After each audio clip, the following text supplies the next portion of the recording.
6 సంవత్సరాలు అయింది నాన్నగారు వైఎస్ వివేకానంద రెడ్డి గారు హత్య జరిగి 6 సంవత్సరాలుగా పోరాడుతున్నాం న్యాయం కోసం. ఈ 6 సంవత్సరాల్లో ఎంత పోరాడినామో అందరూ చూస్తున్నారు.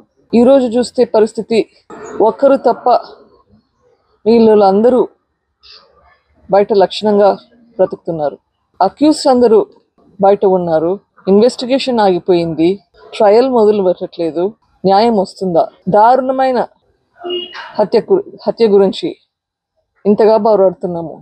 వైఎస్ వివేకానంద రెడ్డి గారికి ఇంత అన్యాయం జరిగితే న్యాయం జరగలేదు. మరి ఇంకొకరికి ఎలా న్యాయం జరుగుతుందని అనుకుంటాము.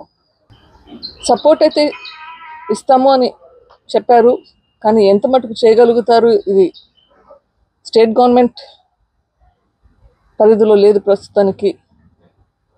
కానీ విట్నెసెస్ అందరూ ఇక్కడే ఉన్నారు. చనిపోతుండేది పరిస్థితి కూడా చూస్తున్నాము. విట్నెసెస్ అని జాగ్రత్త పరచుకోవాలి, అక్యూస్డ్ జాగ్రత్త పరచుకోవాలి, లేకపోతే జస్టిస్ అనేది ఎట్లా వస్తుంది? ఎవరైతే దీంట్లో విట్నెస్గా ఉన్నారు, ఎవరైతే దీంట్లో నిందితులుగా ఉన్నారు,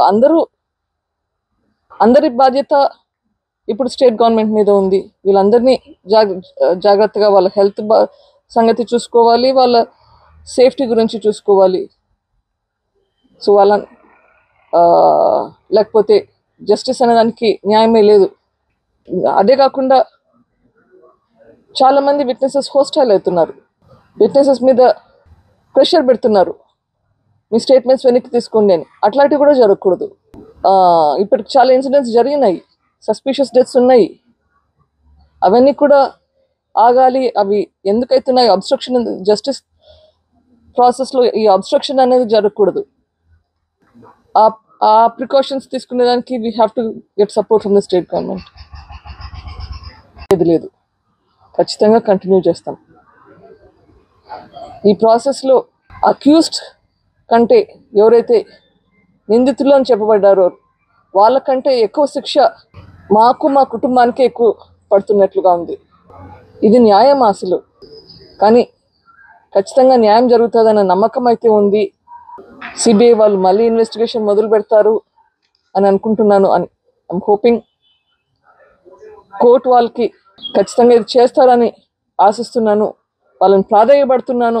నాకు తెలిసి అయితే చాలా లోపాలు జరిగాయి, ఇన్వెస్టిగేషన్లో జరిగాయి, ప్లస్ ట్రయల్లో జరుగుతున్నాయి. ట్రయల్ మొదలే పెట్టట్లేదు. Accused know how to manage the system. వాళ్ళకి ఎట్లా సిస్టమ్ని బైపాస్ చేయాలో, ఎట్లా మేనేజ్ చేయాలో తెలుస్తున్నట్లుంది. లేకపోతే ఇంకా ఎందుకు మనకి ఇట్లా న్యాయం జరగకుండా ఉంది. కానీ పోరాటం అయితే జరుగుతుంది. చూద్దాం. Let us see where it goes.